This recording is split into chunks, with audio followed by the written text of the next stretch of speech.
Have you ever had one of those moments where your faith is just pushed to the absolute limit? Well, we're about to dive into a really powerful story about a young man in exactly that spot. Pushed to his breaking point and the single, totally unexplainable encounter that would change his life forever. So this quote right here, this is a young man at his absolute lowest. I mean, rock bottom. He's been pushed to the very edge of his belief system, standing on some cold, lonely street, completely ready to just give up. To really get how he got here, we've got to rewind to the early 1980s. Okay, so let's set the scene. We're in Swansea, Wales in the early 80s, and the setting is this pretty grim, concrete shopping center. But this isn't just a backdrop, you know? It's more like a pressure cooker, a place that's about to test this young guy's faith in a way he never saw coming. Now, our narrator, he was a member of the Unification Church, and at that time, they faced some really intense prejudice from the public. They were often called Moonies, and the media had pretty much branded them a cult. So that label, it followed them everywhere, kind of defining every single conversation before it even started. I want you to really picture this for a second.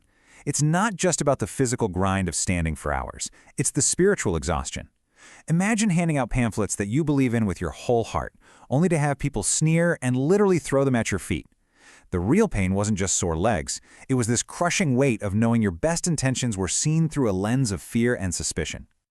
But on this one day, the usual pressure cooker was about to explode. This wasn't just another bad day. No, this was the day it felt like everything was coming crashing down. The relentless opposition, it just started to crack the very foundation of his belief. And then, bam! He wasn't just being ignored anymore, he was being attacked. These really aggressive street preachers saw him as a heretic, and they started shouting at him. And of course, their fury starts to draw a little crowd. This wasn't a discussion, it was a public accusation. And then, it gets worse. Another one joins in, clutching a Bible like it's a weapon. And notice, these attacks aren't just about his beliefs. They're personal. They're attacking his sincerity, his very character. They truly believed he was some kind of agent of evil. And that kind of conviction is, well, it's terrifying. And this is the moment. This is where that external battle just turns inward. After hours and hours of this, you can just imagine what's going through his head, right? This sickening doubt starts creeping in. He's thinking, if this message is so good, why is it met with so much hate? Am I really helping people, or am I just completely wrong? He was right on the verge of breaking. But right there, in that moment of absolute despair, something shifts. This is the turning point of the whole story. This is the intervention. He said it was like someone hit the mute button on the world. All the harsh sounds of the shopping center, the shouting, it all just faded into this low hum. The entire vibe just changed, almost like the world was holding its breath, making way for what was about to happen. And out of the crowd, this elderly woman emerges. She was totally unassuming, simple coat, gray hair, but the way she moved, it was with this incredible sense of purpose. And her eyes, her gaze wasn't judgmental or full of pity. It was a look of deep, immediate recognition.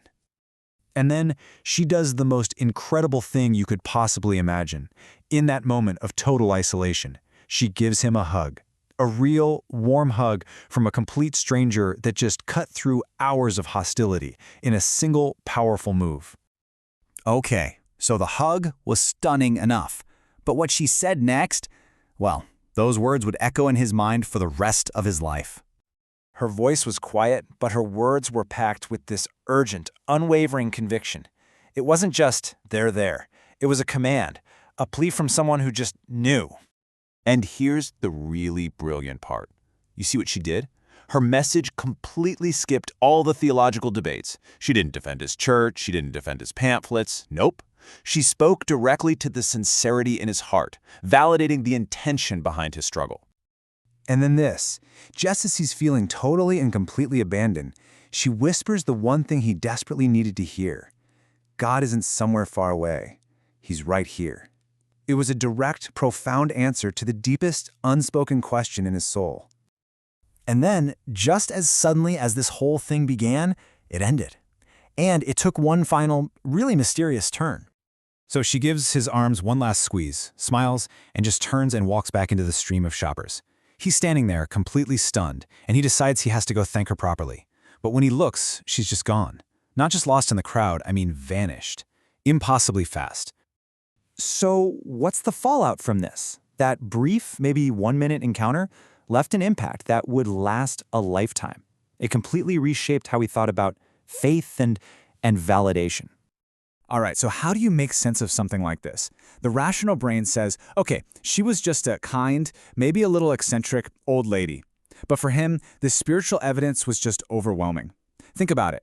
The perfect timing, the perfect words, and that impossibly fast disappearance. For him, there was no other explanation. It was a message. So, what did he walk away with that day? A few really huge lessons. The validation he got wasn't about winning converts or changing minds. It was for the effort itself. That just showing up with a sincere heart is seen and it matters. And that sometimes miracles aren't parting seas. They're these small, perfectly timed flashes of grace that come through the most unexpected people, even in the ugliest of places. And that's really the heart of it, isn't it? The memory of thousands of rejections, of sneers and pamphlets on the ground, all of that faded over time.